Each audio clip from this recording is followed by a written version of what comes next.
Hello YouTube. I know it's been a long while, but um, I want to practice video editing and I want to practice communicating programming concepts to everybody. And the goal in this channel is to make programming and object-oriented programming and technology in general more accessible to everybody. So first of all, LeetCode is an excellent platform to practice your coding skills or to learn a new programming language. So in this tutorial, we're going to work through the solution of the very first easy problem within the LeetCode platform. Okay, so first, the title of the problem is Two Sum, and it goes like this. Given an array of integers, nums, and an integer target, return indices of the two numbers such that they add up to target. You may assume that each input would have exactly one solution, and you may not use the same element twice. You can return the answer in any order. Okay, so now let's go to my iPad and describe what we're gonna do. All right, so as you know, we have an array numbers, and this is the syntax of an array. All right, in this example, it gives us 2, 7, 11, 15, right?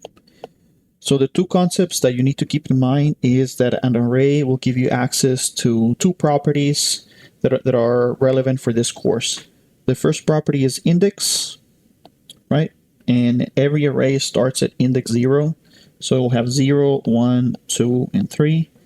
And the second property is the values, right? Each array has values. So again, the two key properties to remember for this problem are values and indices, right? All right, so now the problem is giving us a target. In this example, the target is 9. So what the problem is asking us to figure it out is which two numbers within this array add up to target, right?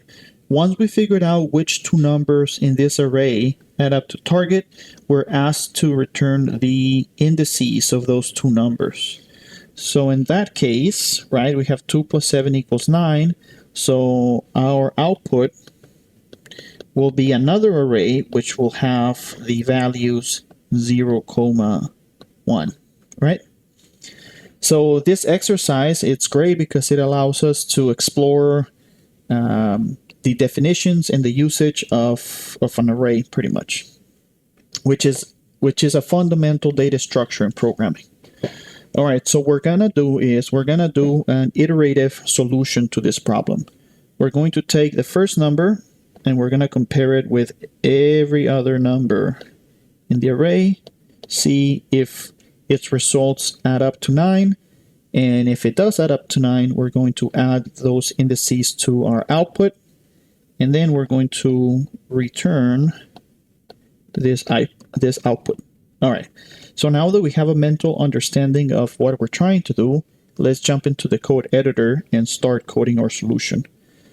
Now one pro tip here. If you're jumping into programming or if you're starting to learn programming or a new language or whatever, it is critical, very important, that before you start typing your first line of code, you must have a clear understanding, a clear mental map of what you're trying to do, because otherwise it is very easy to get lost and to spend a lot of time trying just to type code, right?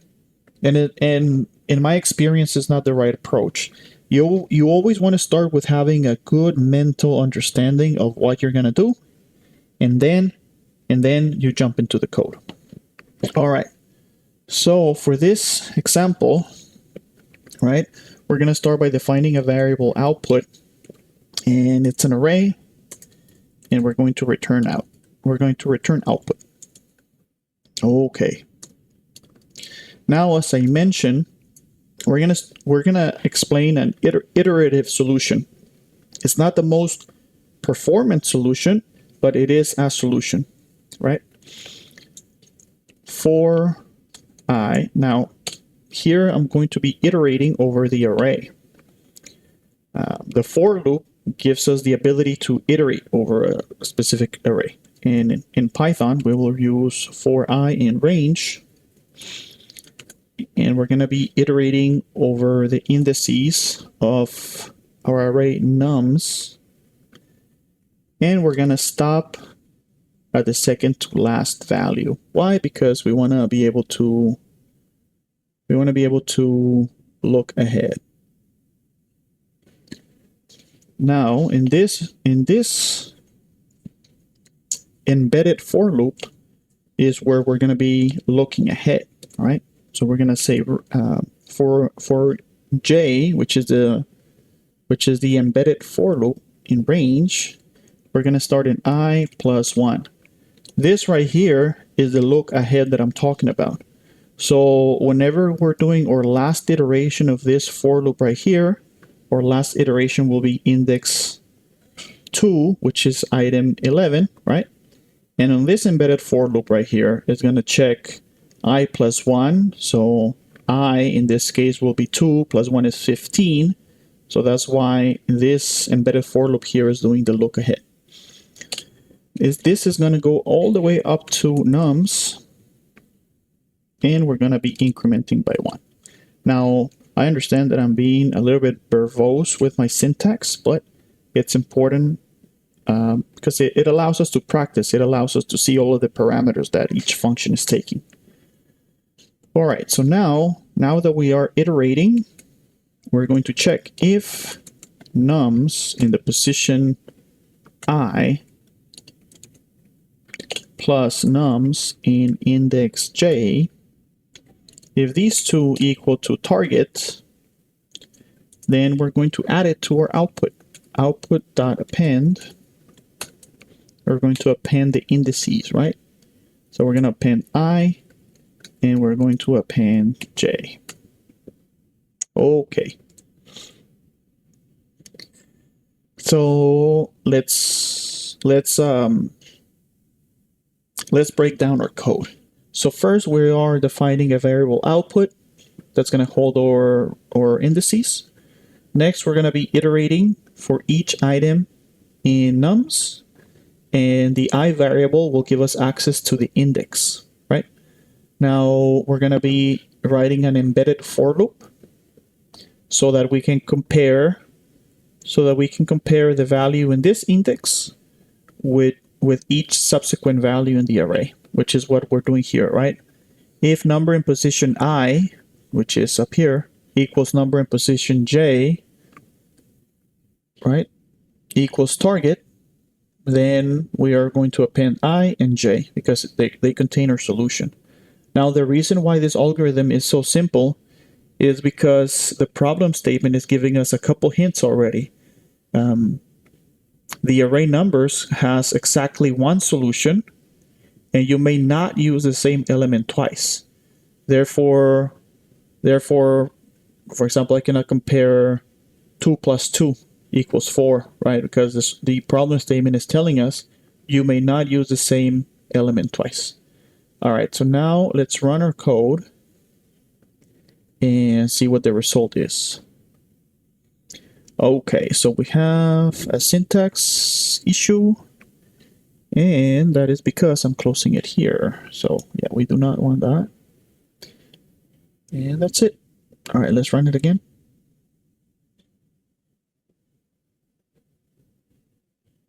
Oh, you see, here is target. All right, so now let's run it. And there you go. We have case 1, case 2, case 3, it passed. Now let's submit our code and get it compared with all the other solutions in LeetCode. All right, so as you can see, this is a simple solution, but not necessarily the most optimal solution, because the most optimal solution follow a different paradigm, but I'm not going to explain that other paradigm in this tutorial. And then memory is about the middle of the pack. All right, so as you continue in your software engineering journey, you will start learning about time complexity and space complexity and whatnot. But there's plenty of other resources out there to explain those topics. For this particular video, I'm focusing on explaining what an array is, how to iterate over an array, and how to have access to specific values within that array. All right, everybody, thank you so much, and I'll see you next time.